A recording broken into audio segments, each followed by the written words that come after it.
Some straight men are attracted to trans women who haven't had bottom surgery. This is very disconcerting and confusing to women when they find this out, because they think, well, if she hasn't had bottom surgery, then, and you want to play with that part of her, then you can't be 100% straight. But that doesn't make sense, because you have to remember that these are still women. Trans women are women. They are female. The attraction to her is from the waist up, but it can also be from the waist down. And they can experience pleasure playing with that person from the waist down. But that act, again, doesn't indicate a sexual orientation. It indicates an attraction to the person, to the woman, the trans woman.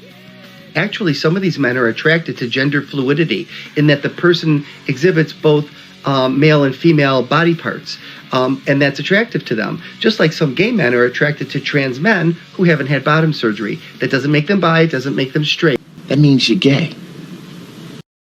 Now, I think it's safe to say that many of us have lost faith in most institutions throughout the country after what we all witnessed over the past 3 years, including the medical institutions.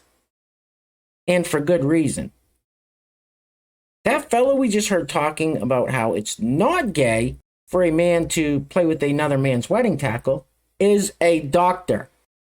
I think he's a practicing psychiatrist or something like that. God help those that are looking to him for answers. Anyway, welcome back. Thank you guys so much for joining me. I have a real quick and crazy clown world update for you guys today, and we got no time to waste, so let's get into it. Now, if you place your attention on the screen for a moment, we all witnessed the Barbie craze sweep across the nation over the past couple weeks after the release of the Barbie movie. Well, Sweater Chest here definitely didn't want to miss out on any of the fun, so there you have it. That is weird. Just a big bulge in your pants. All right, guys, quick disclaimer. A couple of the TikToks and clips I'm going to use in today's video are a little on the longer side. Most of the time, I try to keep them to a minute or less. A lot of them are 20, 30, 40 seconds, but there'll be a few in today's video that are 2 to 3 minutes. Well, actually, anything over 2.5 minutes, I'll cut short, as long as we get the meat and potatoes of what the messages these people are trying to convey to us. Anyway, so this says trans species definition, roll it. So I got a question asking what it means to be trans species, and the first thing I would like to tell you is that the word means something different to different people, so that's important to remember. I only have my own experiences to work off of. In basic terms, it just means crossing the cultural boundary of species, so you're experiencing basically having a species in a way that's different than the typical human experience. For multiple reasons, including having a prosthetic that makes you feel like more like a cyborg, or all the way up to having something like clinical lycanthropy, where you have a delusion where you believe your body is physically non-human. For many, it's part of being Therian or otherkin, which is an experience where you believe you are non-human on some non-physical level, either because of spiritual or psychological reasons. For me personally, what makes it different from just being Therian or otherkin is my desire to physically transition to be as non-human as possible, and the species dysphoria I experience. While species dysphoria is distressing, being trans species in of itself is not a disease or mental illness. An identity that is important to many people. And many trans species individuals are happier and able to lead better lives when they're allowed to express themselves. Important to remember that any kind of treatment is supposed to make the patient be able to live their happiest and best lives, not to make them appear normal to outsiders. Thanks for watching, and stay tuned for more. The land of make-believe. All right, guys, this next one is really crazy. So this kid here with all the face tattoos, obviously the elevator doesn't go all the way up to the top floor, right? Well, he has we'll call him a hater. He has a hater that watches all his TikToks and leaves nasty comments. So what does he do to get back at that hater for leaving said comments? He gets a tattoo of him. I'm not kidding. Roll it. Hello and welcome to the Face Tat Baby Show. Today's episode is featuring Rhino. Rhino posts a lot of distasteful comments on my videos, which has made me come to the conclusion that he must want to be permanently bonded with me for life. And when I saw this comment, I could not pass up the opportunity to uplift and celebrate a fellow member of the LGBT community. So I got a new tattoo, loosely inspired by Rhino's profile picture. I hope you guys love it. Rhino, please let us know what you think.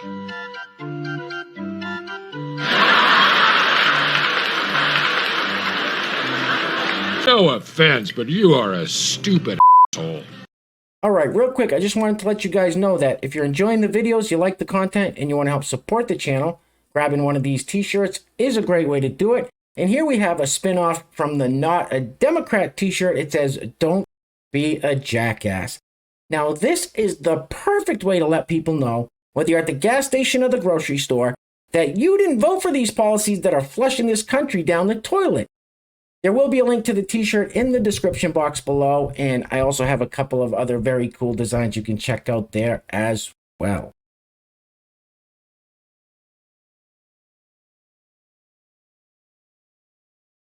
Nice, very nice. All right, next up. So this lovely lady here thinks that if you're going to be a stay-at-home mom, you should get a labor contract with your husband. Okay, let's hear her genius explanation behind that idea. Roll it. Mistakes and the mistakes of millions of other women. And of course, there's so many reasons that they're not our mistakes and that these are problems of patriarchy. You need to sit down with your husband and figure out what your stay-at-home mom labor is worth. You need to come to an agreement and you need to put in a contract that if you get a divorce, that's what he is going to be paying you each year that you were a stay-at-home mom.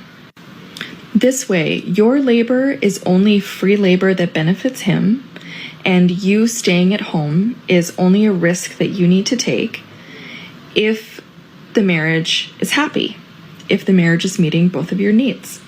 If he doesn't want to pay this cost for your labor, then he needs to do work to keep you happy in that marriage. You and your needs and your happiness needs to be at the front of his mind, just as it would if you were a nanny who was working for the family, that he had to make sure was happy so that she didn't want to quit her job. And you need to put in that contract that the amount that he will pay you will increase if his income increases. And the reason for that is that he probably doesn't make enough money to pay you what you're worth in the first place. So any amount that you agree to take as support payments, as alimony after a divorce, is not going to be what your labor is worth, unless he is rich. And he should never feel like he is getting a screaming deal by hiring you for this business that is called the family. Woman, get back in here and make me a sandwich. All right, next up we have a clip from an interview with Dylan, our old pal Dylan. Now, some of you may recall I played a separate clip from the same interview with Dylan about a week ago in a video, but this one's making its rounds on the interwebs now, and I'll be honest with you guys, I don't know who this person is interviewing Dylan. I don't know what the interview's about. I don't even know where you would find the whole interview because I have absolutely no interest in listening to it, so here's a clip, roll the film. Ask is like, oh, is Dylan getting the surgery? Ew, don't talk to my parents about my private parts, you nasty perv. And I feel bad because I'm like, oh my god, like my family should not have to answer that question. Yeah. Why do you think it's become synonymous with trans? So them in their mind, they want to label me either as a girl with a penis or a girl with vagina. Like that's how their heads work. And they're like, okay, we just need to know which box to put Dylan in. I can't wait till we get to a place where someone says they're a woman, we believe they're a woman because they said so. Boys have a penis, girls have a vagina. Yeah, I'm sorry, Dylan, but that's not how any of this works. Something isn't true just because someone said so. Anyway, before we go any further, I want to give a huge shout out to the sponsors of today's video. And while I'm doing that, I'm going to let this loop on the screen for your viewing pleasure. Of course, I don't know what this is. I don't know. I don't know. Anyway, today's video is being brought to us by our first sponsor is Jonathan Hill. Jonathan, thank you so much for sponsoring today's video, sir. I really appreciate the support. Second sponsor of today's video is the YouTube channel Lynn and God's Angels. Thank you guys so much for sponsoring yet another video. I really appreciate all the love and support. Now, If you're looking for some nice, peaceful, relaxing music to meditate to or just chill out to, I highly recommend you going and checking out Lynn and God's Angels YouTube channel after this video, which I will link in the description box below. So Jonathan Hill and Lynn and God's Angels, thank you guys for sponsoring today's video. If you would like to sponsor the next video and help support the channel, there is a PayPal link in the description box below, and I will say your full name as a sponsor of said video unless stated otherwise by you. Get this off the screen, please. Ooh.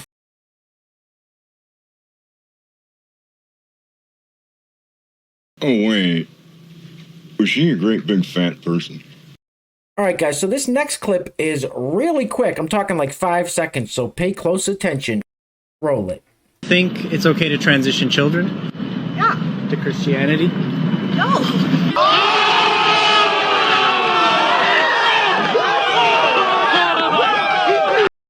They, them walked right into that one. And that response, very telling. Very telling. Anyway, next up. So this is an older TikTok from a few years ago, but it's making its rounds on the interwebs again. I actually put this one in a video a while back. Some of you may remember. Now, I'm playing it again because it's bringing back some old memories. Some of you may remember I have an uncle that treated me exactly the way she says, that excoriated me from the rest of the family. I couldn't go up to his lake house last summer with the rest of my family because I didn't get the Fauci sauce. And, I mean, you guys know the deal. A lot of us went through it, so check this out. This is what we all went through. It brings back memories. Roll it. Are you going to invite your unvaccinated relatives to sit at the dinner table with you this Thanksgiving? Experts are saying you might not want to risk it. Here's why. According to one expert from McMaster University, vaccines are super effective, but they're most effective when you're surrounded by other vaccinated people. If you invite someone who isn't vaccinated, there's a risk of having a breakthrough case. Now, breakthrough cases are pretty rare. There's only ever been about 8,000 in Ontario, but kids can't get vaccinated yet. So part of keeping those kids as safe as possible is telling that one uncle who chooses not to get vaccinated that he might have to sit this one out. One bioethicist said that that's actually the more ethical thing to do. She also said you should try talking to your relatives about how safe vaccination is. The best way to do that is to start the conversation from a place of respect and empathy. Say things like, I understand you're feeling pressure. I know you're freaked out, but here's why this is important. You can read more at Global News. I have only one thing to say. Go f yourself. All right, guys, we are going to be wrapping it up on this one because I'm done. I'm done. And I'm pretty sure you guys are done too. And of course, we will be wrapping it up with everybody's least favorite former Vice President, Joe Biden. Here he makes another outrageous claim, and he's become par for the course for this guy to make these off-the-cuff, ridiculous claims that just aren't true. They're just not true. Anyway, things are clearly getting crazy out there, guys, so please take care of yourselves, take care of each other. Till next time, love you guys. Peace. Roll it. I don't know how many of my tens of thousands of miles I've traveled through war zones. I don't know anybody who would not wonder whether or not what these veterans have seen would cause post-traumatic stress. It's enormous. It's an enormous problem. What the hell did you just say? My tens of thousands of miles I've traveled through war zones. And you ain't black.